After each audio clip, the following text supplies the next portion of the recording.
Yes, ni Kiana TV show. Niyo amakuru tubagezaho agiye atandukanye.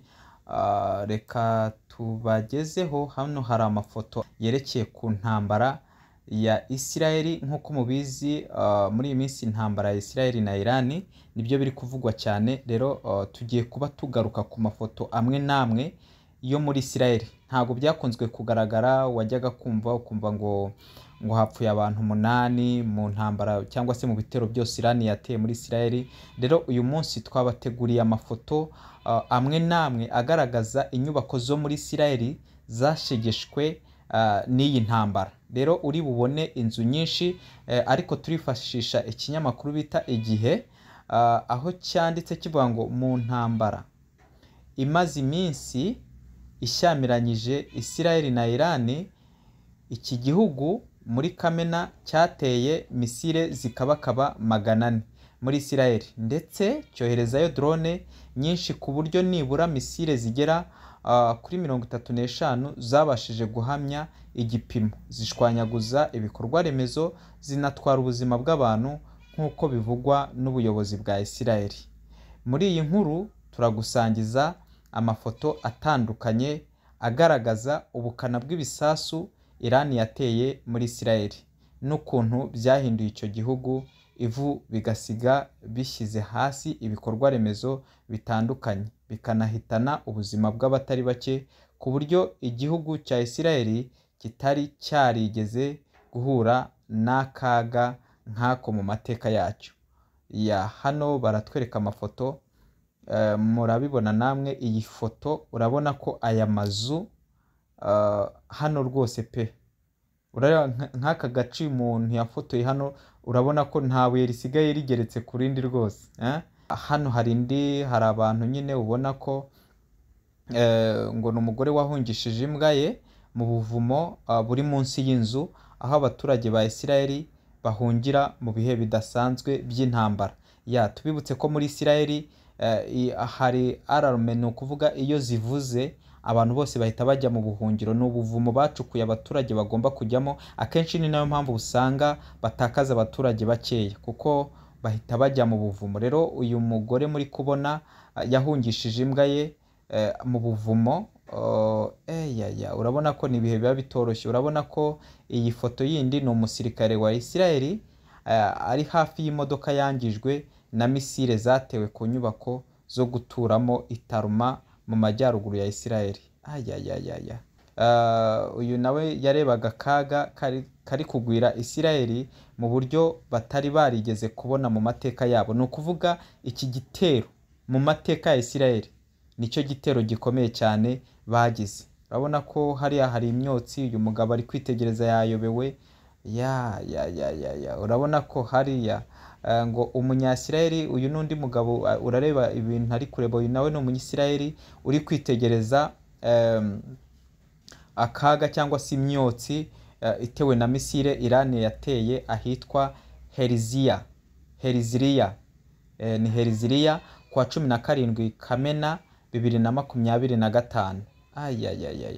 Noneho tugahita tuza no kuri iyi foto. Ubona ko uyu mugore yabuze uko yifata ubwo yajyaga guherekeza Bella Ashkenazi wiciwe mu rugo iwe n'igisasu cyatewe ahitwa Holon muri Israel kwa 16 Kamena.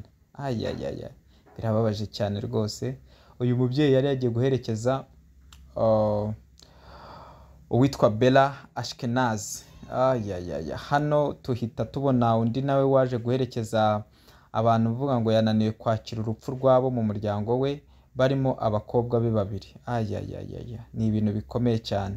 Hano tugahita tubona andi mafoto y'inyubako zo guturamo zahindutse umuyonga. Izi zo zararangiye, ngira ngo murabibona. Hano ni misile zatewe Tel Aviv kwa 13 Kamena, zazamuye imyotsi myinshi muri ako gace. Ibi ni ibikorwa by'abashinzwe ubutabazi. Ntibyari byoroshye nyuma y'ibitero bya misile byo kwa 15 cyane. Hano hepfo tuhabona abashinzwe ibikorwa by'ubutabazi ubwo barimo bafasha umugore wakomerekeye mu bitaro Iran yagabye muri Haifa kuri Israel.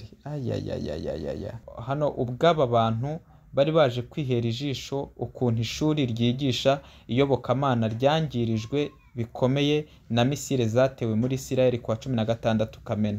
Ahangaha tuhabona misile ziri mu kirere ngo Israel ntako itagize ngo irwane ku baturage n'ibikorwa remezo byayo, ariko Iran yateranye ubukana bwinshi. Hano tuhabona izindi nyubako zangirijwe ngo imiturirwa yakabakabaga ibicu yahinduwe umuyonga n'ibisasu byaturutse muri Iran kwa 15 Kamena. Mu kirere cya Tel Aviv byari bicika kwa 15 Kamena ubwo Israel yageragezaga gupfubiriza mu kirere ibisasu byoherejwe na Iran. Ibi ni ibisasu Iran yateye byose ntibyageze ku gipimo kuko ibyinshi Israel yabishwanyagurizaga mu kirere. Ibaze noneho byose iyo bigera ku ntego. Mana yanjye, ubwirinzi bwa Israel ntibwashoboye. Urabona iyi foto nyine turi kubona umuriro mwinshi cyane.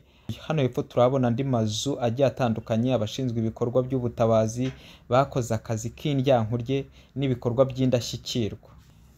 Ahangaha turabona umusaza rwose bashyize mu kagare, ngo ni abashinzwe ibikorwa by'ubutabazi babashije kurokora umusaza wari ugeze hagati y'urupfu n'umupfumu.